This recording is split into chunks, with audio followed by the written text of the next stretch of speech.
இன்னைக்கு விரைவில் தமிழகத்தில் அறிவிக்கப்பட்டு நடைபெற இருக்கின்ற 2026 சட்டமன்ற தேர்தலில் தேர்தல் களம் எப்படி இருக்கிறது என்று சொன்னால், இன்னைக்கு இந்த வெடியாட்சி வீட்டுக்கு செல்ல வேண்டும், மாண்புமிகு அம்மாவின் நல்லாட்சி மலர வேண்டும், அண்ணன் எடப்பாடியார் முதலமைச்சராக வர வேண்டும் என்ற நிலையிலே தான் தமிழக வாக்காளர் பெருமக்கள் இருக்கின்றார்கள்.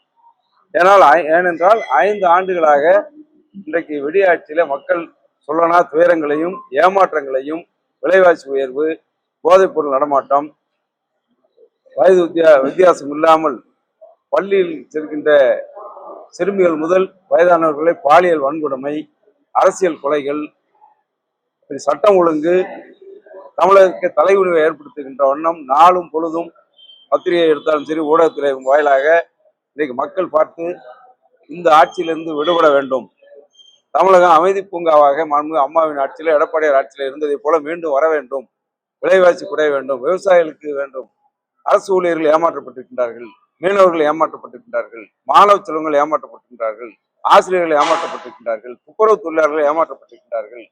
இன்னைக்கு சாதாரண கடல்ல ஊழியிலிருந்து கோட்டையில் இருக்கின்ற IAS அதிகாரிகள் வரை இந்த ஆட்சியில ஏமாற்றம் தான் அவர்கள் மிஞ்சிருக்கின்றது. எனவே நம்ம ஏமாற்றிய அரசுக்கு நாம் தக்க பாடம் புகட்ட வேண்டும், இந்த ஆட்சியை வீட்டுக்கு அனுப்ப வேண்டும் என்ற நிலையிலே தான் இன்றைக்கு அரசியல் களம். அதற்கு மாற்று என்று சொன்னால், தமிழகத்தில் என்றைக்குமே திமுகவுக்கு மாற்று என்று சொன்னால் அது அனைத்து இந்த அண்ணா திராவிட முன்னேற்ற கழகம் தான் என்ற நிலையிலே தான் தமிழக தேர்தல் களம் என்றைக்கும் விழுந்திருக்கின்றது.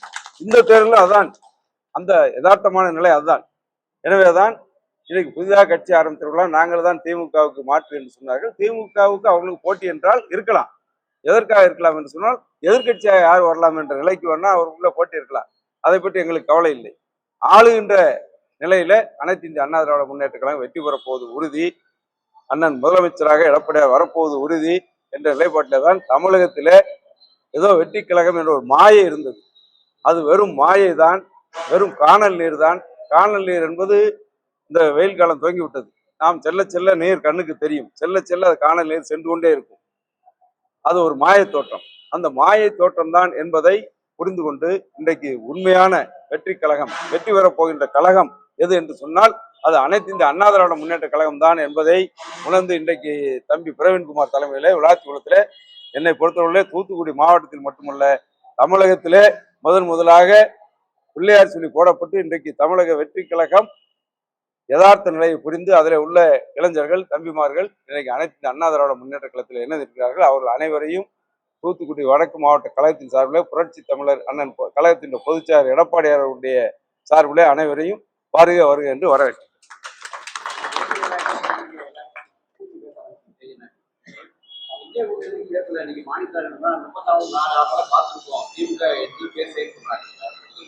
இல்ல, திமுக காங்கிரஸுக்கும் புகைச்சல் வருதுன்ட்டு நாங்க ஏற்கனவே சொல்லியிருந்தோம், எங்களோட பொதுச்செயலாளர் சொல்லியிருந்தாரு. அந்த புகைச்சல் இன்றைக்கு புகைந்து தீப்பிடிக்க தொடங்கி இருக்கின்றது. நிச்சயமாக அவர்கள் அந்த கூட்டணியிலிருந்து வெளியிருக்கின்ற நிலைதான் வரும்.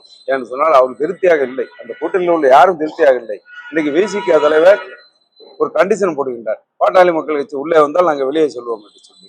ஆக கூட்டணியை ஏதோ திராவிட முன்னேற்ற கழகம் தான் மகத்தான கூட்டணி வைத்திருப்பது போல எங்கள் கூட்டணி வலுவாக இருக்கின்றது என்று சொல்லி வந்த ஸ்டாலினுக்கு இன்றைக்கு கூட்டணிகளை அழைத்து பேசி அவங்களுக்கு சீட்டு ஒதுக்குவது பெரும் சவாலாக இருக்கின்றது என்ற நிலைதான் இன்றைக்கு தமிழக அரசியல் களத்தில் இருக்கின்றது. ஆனால் அனைத்து இந்திய அண்ணா திராவிட முன்னேற்ற கழகத்தின் கூட்டணி நாளுக்கு நாள் மெருகேறி கொண்டு வருகின்றது. முதல்ல பாஜக மட்டும் வந்தது, யாரும் வரவில்லை என்று சொன்னார்கள். அடுத்து பாட்டாளி மக்கள் கட்சி, இன்னைக்கு டாக்டர் அன்புமணி ராமதாஸ் தலைமையில் உள்ள இயக்கம் தான் உண்மையான பாட்டாளி மக்கள் கட்சி என்ற அங்கீகாரத்தை தேர்தல் கமிஷன் தந்திருக்கின்றது. அந்த பாட்டாளி மக்கள் கட்சி எங்களோடு வந்திருக்கின்றது.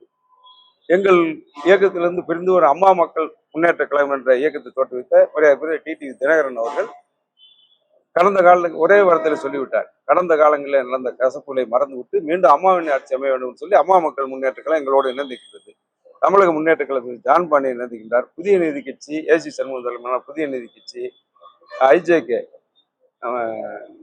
பாரிவந்த தலைமையிலான IJK, புரட்சி பாரதம், இன்னும் தமிழ் மாநில காங்கிரஸ் போன்ற கட்சிகள் எல்லாம் நாளுக்கு நாள் கூட்டணி பலம் பெருகி வருகின்றது. இன்னும் ஒரு சில நாட்களில் நாங்கள் எதிர்பார்க்கின்ற கூட்டணி, மக்கள் எதிர்பார்க்கின்ற கூட்டணி. ஏன்னு சொன்னால் கூட்டணி ஏன் அனைத்து அண்ணா திராவிட முன்னேற்ற கழகம் பாரதிய ஜனதா தலைமையில் உள்ள கட்சிகள் கூட்டணிகள் இங்கே வருகிறார்கள் என்று சொன்னால் அவர்கள் ஒரே இலக்கு, தமிழகத்தில் இந்த வெடியாட்சி வீட்டுக்கு செல்ல வேண்டும். 5 ஆண்டு மக்களை துன்பப்படுத்திய ஆட்சி, துயரப்படுத்திய ஆட்சி, மக்களை ஏமாற்றிய ஆட்சி வீட்டுக்கு செல்ல வேண்டும் என்ற நிலைப்பாட்டில் திமுக ஆட்சி அகற்ற வேண்டும் என்ற ஒரே லட்சியத்தில கொள்கையில உள்ளவர்கள் அத்தனை பேரும் இணைகின்றார்கள், மேலும் இணைவார்.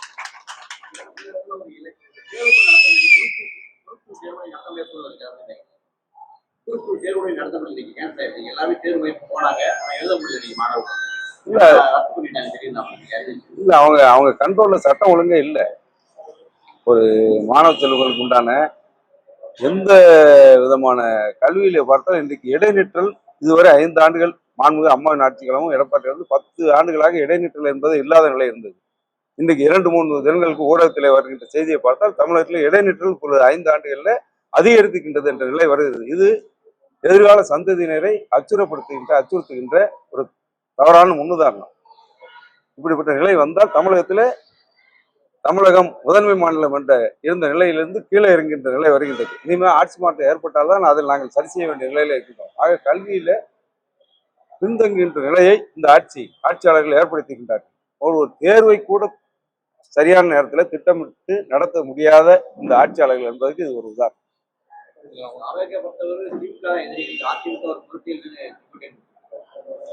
அந்த வார்த்தை செங்கோட்டையன் சொன்ன அவருடைய அம்மாவோட ஆன்மாவும் புரட்சி தலைவர் ஆன்மாவும் அவரை மன்னிக்காது.